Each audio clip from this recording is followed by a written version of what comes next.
Hey there. So I tried to develop a draft prototype observatory of modern societies, and mostly because transverse and quantitative analysis of how modern societies evolve is not really a field.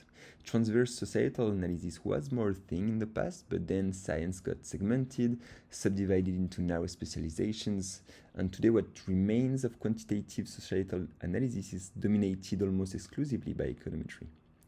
And yet, we are sitting on an unprecedented wealth of data. Since World War II, and especially with the rise of the internet, open science initiatives, and comprehensive database, we have access to detailed and quantitative information about so many aspects of human society, provided by some serious labs or organizations and so on.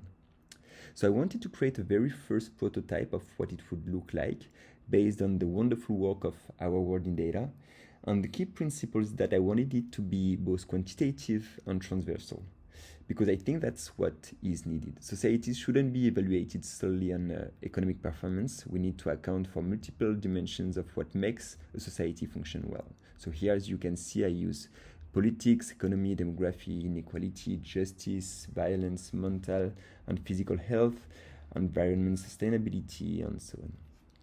So what you're seeing here is that observatory. It's certainly just a very first step, primarily focused on visualization, and the selection of indicators, of course, remains somewhat subjective here. But it could be a nice basis for future development, allowing important things, make some correlations, predictions, understand the correlation or not between economical growth and social progress, for instance. So the goal being to help us understand and comprehend better how societies evolve and use this knowledge to better design public policies. So let's take, for instance, two countries where I lived for many years, the US and France. I was so amazed about the different societies I encountered there that it made me write and publish an essay about it. So let me present what it would show. So as you have seen for all fields, there are several indicators that you might want to consider. For instance, in health, you can see life expectancy, child mortality, share of adults who are overweight, unsafe sanitation, deaths from cancer, and so on. And similar things from mental health. And for any of these, you can see a table, you can see the evolution with time, you can see a map in 2D or 3D, you can select the countries, check their evolution, check their rank with all the other countries. And when you plot the evolution with time, you can also show, for instance, the relative change to see how here in terms of suicide it evolved in France and in the US. Another great capability of OID grapher is to be able to plot these indicators with respect to other indicators. For instance, we can take the economic performance as it is used a lot currently. And here it allows another essential way of analyzing the evolution of societies. For instance, if I take the example of mental health, you can see that there is some potential coupling or correlation between alcohol and drug use disorders and the economic performance. And it must be very biased for poor countries and so on, but less biased for rich countries. And you can see that for these countries, individually countries can have very different trajectories. And look how it skyrockets in the US. It's even worse when you look at the suicide rate, even though the US are much more competitive economically. And same thing for life expectancy, even though, as you can see, their share of public health expenditure has just skyrocketed. And I'm not even talking about the total expenditure. So another example could be the analysis of energy consumption or carbon emission with GDP, for instance. And we all know that they correlate extremely well. It's a very tight sequence.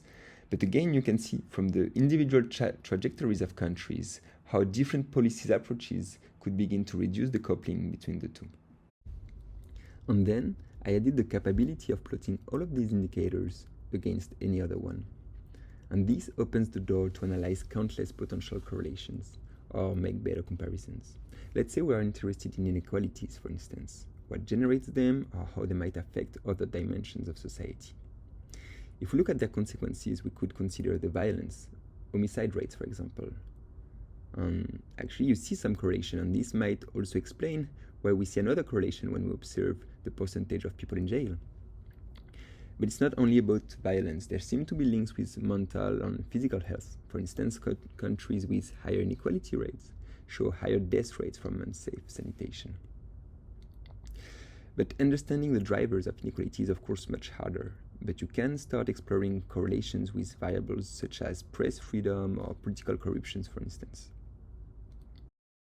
And of course, these are just seeing correlations, like not causality, but it can still help understanding the dynamics of it, either at the global scale with all the countries or checking against the individual trajectories of each country to try to infer a potential causality. So anyway, these are just a few use cases demonstrating why access to these kind of multidimensional data can be interesting. And also I hope that it shows that thinking more about the performance metrics that we want to use in terms of society evolution is essential too. Thank you.